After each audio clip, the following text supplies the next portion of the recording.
Hi நண்பா, அனைவருக்கும் வணக்கம். ஃப்ரெண்ட்ஸ், எல்லோரும் எப்படி இருக்கீங்க? எல்லோரும் எக்ஸாமுக்கு எப்படி படிச்சுட்ருக்கீங்க? நல்லா படிச்சுட்ருப்பீங்கன்னு நான் நினைக்கிறேன். ஃப்ரெண்ட்ஸ், இந்த எக்ஸாமுக்கு பார்த்தீங்கன்னா கிட்டத்தட்ட 20 நாள் இருக்குதுங்க. இந்த நேரத்தில் சில முக்கியமான தகவல்களை உங்கள் கூட ஷேர் பண்ணிக்கலாம் அப்படிங்கிறதுக்காகத்தான் இந்த வீடியோ பதிவு. இந்த பதிவு பார்த்திங்கன்னா ஒரு ஜென்ரலான பதிவு தாங்க. நம்ம அடுத்து என்ன பண்ண போகிறோம் அப்படிங்கிறத இந்த வீடியோவில் பார்க்க போகிறோம். நல்லா படிக்க வைக்கலாம் அப்படிங்கிறதுக்காகத்தான் இந்த பதிவு. ஸோ வீடியோவை முழுமையாக பாருங்கள் ஃப்ரெண்ட்ஸ். அப்போ தான் நான் என்ன சொல்ல வரேன்னு உங்களுக்கு புரியும். ஃப்ரெண்ட்ஸ், இந்த 20 நாளில் நம்ம என்ன பண்ணணும் அப்படிங்கிறத நம்ம ஃபஸ்ட்டு பார்க்கலாம். அதுக்கு பின்னாடி நம்ம என்ன பண்ணக்கூடாது அப்படிங்கிறதையும் பார்க்கலாம், சரிங்களா? அதுவும் இன்னும் எக்ஸாமுக்கு பார்த்தீங்கன்னா 20 நாள் தாங்க இருக்குது. இந்த 20 நாளில் நம்ம நிறைய பகுதியை படிக்கிற மாதிரி இருக்குது. நிறைய பகுதியை ரிவிஷன் பண்ணணும். ஸோ நமக்கு நிறைய ப்ரெஷர் இப்போ அதிகமாகும், சரிங்களா? நிறைய பேருக்கு என்ன தோணும் அப்படின்னா, நான் இன்னும் படிக்கவே இல்லை, அதாவது படித்ததெல்லாம் மறந்த மாதிரி இருக்குது, நான் என்ன பண்ண போகிறேன்னு தெரில அப்படிங்கிற மாதிரி நிறைய பேர் இப்போயே தன்னம்பிக்கை இல்லாமல் இருக்காங்க. ஸோ இந்த வீடியோ முழுமையாக பாருங்கள் ஃப்ரெண்ட்ஸ். கண்டிப்பாக உங்களுக்குள்ளே மாற்றம் வந்துடும். நான் என்ன சொல்கிறேன் அப்படின்னா, இன்னும் 20 நாள் இருக்குது. 20 நாள் என்பது நமக்கு போதுமான டைம் தான். இதை கரெக்டாக பயன்படுத்தினோம்னா நம்ம ஈஸியாக பாஸ் பண்ணலாம், சரிங்களா? அதை விட்டுட்டு நம்ம ஏனோ தானோ படித்தோம்னா ரொம்ப சிக்கலை தான் மாட்டணும். பட் கரெக்டாக பயன்படுத்தினா இதுவே போதும் தான். இந்த 20 நாள் அப்படிங்கிறது நமக்கு முக்கியமான நாள், ரொம்ப ரொம்ப முக்கியமான நாள். இந்த நேரத்தில் உட்காந்து மறந்து போச்சு, நான் படிக்கவே இல்லை அப்படின்னு ஃபீல் பண்ணுறதை விட, நம்ம என்ன படிக்கணும், என்ன பண்ணணும் அப்படிங்கிறத பற்றி தான் இனி நம்ம யோசிக்க வேண்டும், சரிங்களா? சரி, ஓகே, நம்ம விஷயத்துக்கு வருவோம். இந்த 20 நாளில் நீங்கள் என்ன பண்ணணும் அப்படின்னா, சார் நான் படித்ததெல்லாம் மறந்த மாதிரி ஃபீல் பண்ணுறேன், மறந்துருச்சுங்க சார், நான் என்ன பண்ணுறதுன்னு தெரியல அப்படின்னு ஃபீல் பண்ணுறவங்களா இருந்தால், இன்னையிலேருந்து பார்த்தீங்கன்னா ஒரு 3 நாள் டைம் எடுத்துக்கோங்க. இந்த 3 நாள் டைமில் நீங்கள் என்னென்ன படித்தீங்களோ அத்தனையும் ரிவிஷன் பாருங்கள் ஃப்ரெண்ட்ஸ். நல்லா கவனிங்க. ரிவிஷன் தான் பார்க்க சொன்னேன், திரும்ப படிக்க சொல்லலை. நீங்கள் என்ன பண்ணுவீங்களோ தெரியாது. இந்த 3 நாளில் இவ்வளோ நாளாக நீங்கள் படித்த விஷயங்களை ஒன் டைம் ரீகால் பண்ணணும், உங்கள் மைண்டுக்கு கொண்டாந்து வச்சுக்கணும், சரிங்களா? 3 நாள் டைம். 3 நாள் முடிச்சுட்டு மீதம் இருக்கிறத எந்த வகுப்புக்கு ஃபஸ்ட்டு ப்ரியாரிட்டி கொடுக்கணும் அப்படிங்கிறத பார்த்து படிக்க ஆரம்பிக்கணும். அதை நம்ம அடுத்து பார்க்கலாமா? ஃபஸ்ட்டு 3 நாள் நீங்கள் ரிவிஷன் பார்க்க போகிறீங்க. ரிவிஷன் பார்த்துருங்க ஃப்ரெண்ட்ஸ், சரிங்களா? ரிவிஷன் பார்த்தா உங்கள் மைண்டில் ஒரு 10 நாளைக்கு அப்படி தாங்கும், சரிங்களா? சரி, அடுத்தது வேறு என்னென்ன பண்ணணும் அப்படின்னா, டாபிக் வைஸ் பார்த்துடலாம். நீங்கள் ஸ்க்ரீனில் பார்க்குறது குரூப் 4க்கான சிலபஸ். இந்த சிலபஸில் ஃபஸ்ட்டு யூனிட் சயின்ஸ் பகுதியை பொறுத்த வரைக்கும் 5 கேள்வி தான் கேட்க போகிறாங்க. இதில் கரண்ட் அஃபேர்ஸும் வரப்போகுது. ஸோ எவ்வளோ தான் வரும் நம்மளால் உறுதியாக சொல்ல முடியாது. நிறைய பேர் சயின்ஸை படிச்சிருக்க மாட்டீங்க, நிறைய பேர் கிடையாது, யாருமே படிச்சிருக்க மாட்டீங்க.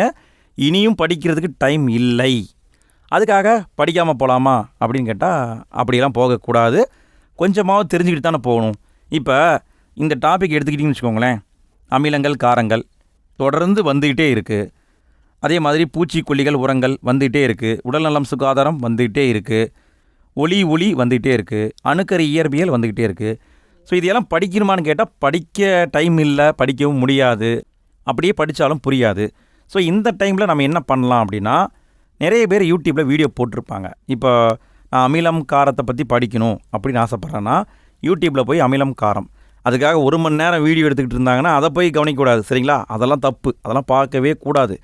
நீங்கள் 10 நிமிஷத்தில் யாராவது வீடியோ போட்டிருக்காங்களா, 1/4 மணி நேரத்துக்குள்ளே முக்கியமான தகவலை சொல்கிறாங்களா, அந்த மாதிரி வீடியோக்களை தேடி பார்த்தா போதும்.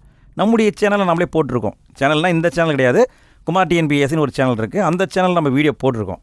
அதில் சயின்ஸ் டாப்பிக்கை போட்டிருக்கோம், இனியும் வருது, சரிங்களா? ஸோ அதை சப்ஸ்கிரைப் பண்ணி வச்சுக்கோங்க. நீங்கள் முக்கியமானதை மட்டும் கவனித்தா போதுங்க ஃப்ரெண்ட்ஸ்.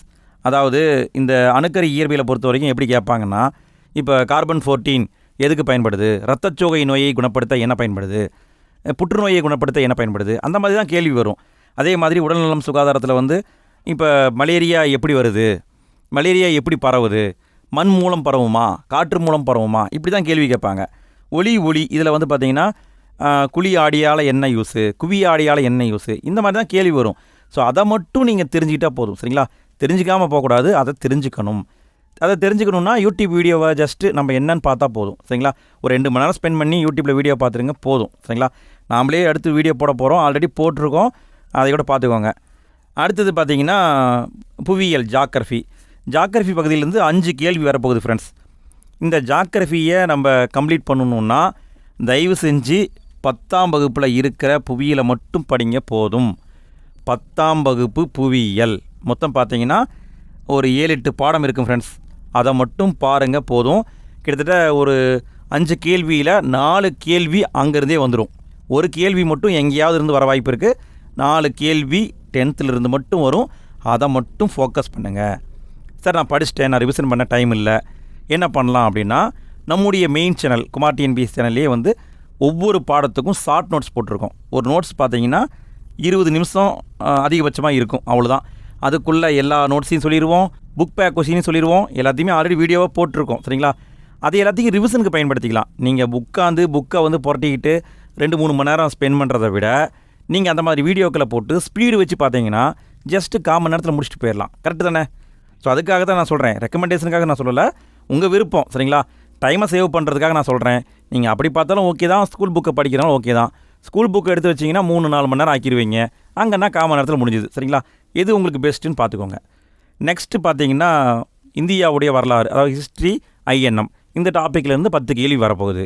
இதில் ஹிஸ்ட்ரி பகுதியை பொறுத்த வரைக்கும் சிந்து சமவெளி நாகரிகம், குப்தர்கள், டில்லி சுல்தான்கள், முகாலியர்கள், மராத்தியர்கள், இந்த பாடத்தை நீங்கள் படிச்சிருப்பீங்க. நீங்கள் படிக்கலைன்னா கூட யூடியூப் வீடியோவை பார்த்து தெரிஞ்சுக்கோங்க, நம்ம கூட வீடியோ போட்டிருக்கோம். அடுத்து INM அப்படிங்கிற டாப்பிக்குள்ளே வர மாதிரி இருந்தால் 10th மட்டும் படிங்க ஃப்ரெண்ட்ஸ். 10th ஹிஸ்ட்ரியை படிங்க. 10th ஹிஸ்ட்ரி அப்போ நல்லா பாருங்கள், 10th ஜாகிரஃபியை படிக்கணும், 10th ஹிஸ்ட்ரியை படிக்கணும். இங்கிருந்து தான் கேள்வியே வரும். அடுத்து பாலிட்டி பகுதியை பொறுத்த வரைக்கும் 6ஆம் வகுப்புலேருந்து 12ஆம் வகுப்பு வரை படிக்கணும். இதுலேயும் கேள்வி அதிகமாக எங்கேருந்து வருதுன்னா 10ஆம் வகுப்புலேருந்து தான் வருது. 10ஆம் வகுப்பு பாலிட்டியை ஃபஸ்ட்டு முடிங்க, அப்புறம் 6 to 9 முடிங்க, அதுக்கு பிறகு 12th போங்க, சரிங்களா? இந்த ஆர்டராக போங்க ஃப்ரெண்ட்ஸ். 10ஆம் வகுப்பு தான் முக்கியம், சரிங்களா? அடுத்து எக்கனாமிக்ஸ் பகுதியை பொறுத்த வரைக்கும் நீங்கள் ஃபோக்கஸ் பண்ண வேண்டியது 10ஆம் வகுப்பு எக்கனாமிக்ஸ், கண்டிப்பாக கேள்வி வரும். 11ஆம் வகுப்பு தான் மிக மிக முக்கியம். 12ஆம் வகுப்பில் 2-3 பாடங்கள் படிக்கணும். 11ஆம் வகுப்பை வந்து நீங்கள் தரவாக படிக்கணும் ஃப்ரெண்ட்ஸ். நீங்கள் 6-7 பாடத்தை படிக்கிற மாதிரி இருக்கும், படிச்சிருப்பீங்கன்னு நினைக்கிறேன். நீங்கள் இதை இன்னும் படிக்கலை, நான் வந்து யூடியூப் வீடியோ பார்க்க போகிறீங்கன்னா நாமளே வீடியோ போட்டிருக்கோம், 1/4 மணி நேரத்துக்குள்ளே எல்லாத்தையும் சொல்லியிருக்கோம், போய் பாருங்கள், சரிங்களா? ஸோ அதை பார்த்து கூட நீங்கள் தெரிஞ்சு வச்சுக்கோங்க போதும். 11th வந்து ரொம்ப முக்கியம், அதை விட 10th முக்கியம், சரிங்களா? அதுக்கு அடுத்தது பார்த்தீங்கன்னா யூனிட் 6 வந்து என்ன கொடுத்துருக்காங்க அப்படின்னா, தமிழ்நாட்டுடைய வரலாறு, பண்பாடு, அரசியல் இயக்கம் எல்லாம் கொடுத்துருக்காங்க. இதை பொறுத்த வரைக்கும் 2 பாகமாக பிரிக்கலாம். ஃபஸ்ட் ஹாஃபில் வந்து தொல்லியல் கண்டுபிடிப்புகளையும் சங்ககாலம் முதல் இக்காலம் வரையிலான இலக்கியங்களையும் கேட்க போகிறாங்க. தொல்லியல் கண்டுபிடிப்பு இது நம்ம வீடியோவாக போட்டிருக்கோம், சரிங்களா? அதே மாதிரி நிறைய பேர் வீடியோ போட்டிருக்காங்க, அதை பார்த்து தெரிஞ்சுக்கோங்க போதும். அடுத்து இந்த செகண்ட் ஹாஃபை பொறுத்த வரைக்கும் நீங்கள் 10th வந்து ஹிஸ்ட்ரியை படிப்பீங்கள, INM படிப்பீங்கள, அதுவே வந்து இங்கே வந்துடுங்களேன். இங்கே பாருங்களேன், விடுதலை போராட்டத்தில் தமிழ்நாட்டின் பங்கு, ஆங்கிலேயருக்கு எதிராக தொடக்க கால கிளர்ச்சிகள், விடுதலை போராட்டத்தில் பெண்களின் பங்கு, தமிழ்நாட்டின் பல்வேறு சீர்திருத்தவாதிகள், இதெல்லாம் எங்கே இருக்குன்னா 10th தாங்க இருக்குது. ஸோ 10th ஹிஸ்ட்ரியை படிச்சிட்டிங்கன்னா இதில் பாதியை வந்து நீங்கள் கம்ப்ளீட் பண்ண மாதிரி தான், சரிங்களா? ஒரே கல்லில் 2 மாங்காய் மாதிரி. ஸோ டக்குன்னு 10th முடிச்சு விட்ருங்க. அப்போ இதுலேருந்து உங்களுக்கு என்ன தோணி இருக்கும்னா, இங்கே பாருங்களேன், 10th ஹிஸ்ட்ரியை படிக்கணும், 10th ஜாகிரஃபி படிக்கணும், 10th polity, 10th economics. So இதெல்லாம் வந்து ஃபோக்கஸ் பண்ணி படிக்கணும். 10th தாங்க நமக்கு உயிர் நாடி. 10th கம்ப்ளீட் பண்ணிட்டீங்கன்னா போதும், சரிங்களா? நீங்கள் இன்னும் 10th படிக்கலைன்னா உடனே 10th தான் படிக்கணும், புரியுதுங்களா? 10th ஃபஸ்ட்டு கம்ப்ளீட் பண்ணிட்டு தான் அடுத்த பகுதிக்கு நீங்கள் போகணும். மேக்ஸை பொறுத்த வரைக்கும் இப்போதைக்கு நான் சொல்கிறதுக்கு எதுவும் இல்லைங்க. ஏன்னா மேக்ஸ் பகுதியை பொறுத்த வரைக்கும் நீங்கள் ஆல்ரெடி படிச்சிருக்கணும். இப்போ வந்து 20 நாளில் எதுவுமே பண்ண முடியாது, சரிங்களா? ஸோ அதனால் இதுக்கு எதுவும் சொல்ல முடியாது. தமிழ் பகுதியை பொறுத்த வரைக்கும் எப்படி வரும்னு சொல்ல முடியாது. ஏன்னா இப்போ வந்து சிலபஸை மாற்றிருக்காங்க. ஸோ கொஷின் வந்தால் தான் தெரியும் எப்படி வரப்போகுதுன்ட்டு. மேக்ஸிமம் வந்து ஈஸியாக தான் வர வாய்ப்பு இருக்குது, சரிங்களா? ஸோ நீங்கள் ஜிகே பகுதிக்கு ஃபோக்கஸ் பண்ணுங்கள். தமிழ் பகுதியை பொறுத்த வரைக்கும் 6 to 10 நீங்கள் படிச்சிருந்தால் போதும், எப்படி கேட்டாலும் ஆன்சர் பண்ணிடுவீங்க. இல்லை நான் சிலபஸ் வைஸ் தான் படித்தனாலும் ஓகே தான், சரிங்களா? எப்படி படித்ததாலும் ஓகே தான். ஸோ இப்போ இருக்கிற நாட்களில் நீங்கள் இந்த ஆர்டரில் படிச்சிங்கன்னா பாஸ் ஆகிறது ஈஸி, சரிங்களா? ஃபஸ்ட்டு வந்து 10th கம்ப்ளீட் பண்ணுறீங்க, அதுக்கு அடுத்தது 11th, அப்புறம் 12th, இப்படி டைம் கிடைக்கும்போது பார்த்தீங்கன்னா போதும்.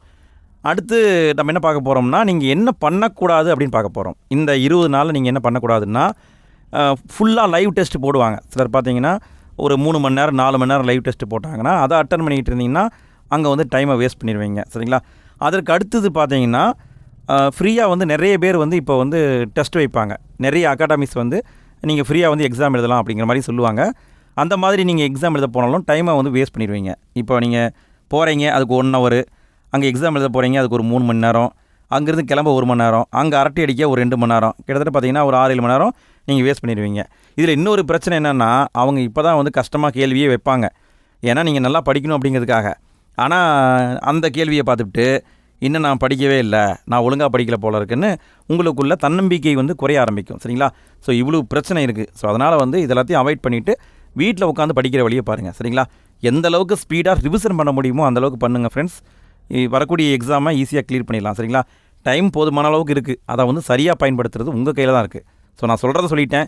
இப்போ இதுலேருந்து உங்களுக்கு தெரிஞ்சிருக்கும். ஃபஸ்ட்டு படிக்க வேண்டியது 10th ஃபஸ்ட்டு கம்ப்ளீட் பண்ணுங்கள் ஃப்ரெண்ட்ஸ். ஃபஸ்ட்டு முதல்ல ரிவிஷன் பண்ணுங்கள். 3 நாள் டைம் எடுத்துக்கோங்க. அதுக்குள்ளே எல்லா பாடத்தையும் மைண்டு ஃப்ரீயாக ரிவிஷன் பண்ணுங்கள். அதற்கு அடுத்து 10th ஃபஸ்ட்டு கம்ப்ளீட் பண்ணுங்கள். அதற்கு அடுத்து மற்ற டாப்பிக்கை படிங்க. சரிங்களா? இன்னும் ஒரு 3 நாள் கழித்து நம்ம ஒரு வீடியோ போடலாம். அந்த வீடியோவில் நான் கமெண்ட்டில் கேட்குறேன், நீங்கள் கமெண்ட்டில் போட்டுவிடுங்க. யார் நம்மளை ஃபாலோ பண்ணுறீங்கன்னு பார்க்கலாம். ஃப்ரெண்ட்ஸ், நான் சொல்கிறத சொல்லிட்டேன். ஒரு நண்பனாக வந்து சொல்ல வேண்டிய விஷயங்களை நான் சொல்லிவிட்டேன். இதற்கு பிறகு எல்லாமே உங்கள் கையில் தான் இருக்கிறது. ஸோ இருக்கிற காலங்களை சிறப்பாக பயன்படுத்திக்கோங்க ஃப்ரெண்ட்ஸ். சரி, ஓகே ஃப்ரெண்ட்ஸ், நான் இந்த வீடியோவில் சொன்ன கருத்துக்கள் உங்களுக்கு சரியாக பட்டதா இல்லை மாற்று கருத்து இருக்கா அப்படிங்கிறத மறக்காமல் கமெண்ட்டில் போட்டுவிடுங்க. நீங்கள் என்ன நினைக்கிறீங்க அப்படிங்கிறதையும் கமெண்ட்டில் போட்டுவிடுங்க. நான் ஒவ்வொரு கமெண்ட்டாக பார்த்து தெரிஞ்சுக்கிறேன். ஏன்னா நான் என்ன நினைக்கிறதுங்கிறத வீடியோ சொல்லிட்டேன், பட் நீங்கள் எதுவுமே சொல்ல முடியாது. அதனால் கமெண்ட்டில் சொல்லலாம். கமெண்ட்டில் சொன்னீங்கன்னா நீங்கள் என்ன நினைக்கிறீங்க அப்படிங்கிறத நான் பார்க்குறேன். ஏதாவது டவுட்டுன்னு கேட்டிங்கன்னா அதுக்கு நான் ரிப்ளை பண்ணுறேன். சரிங்களா?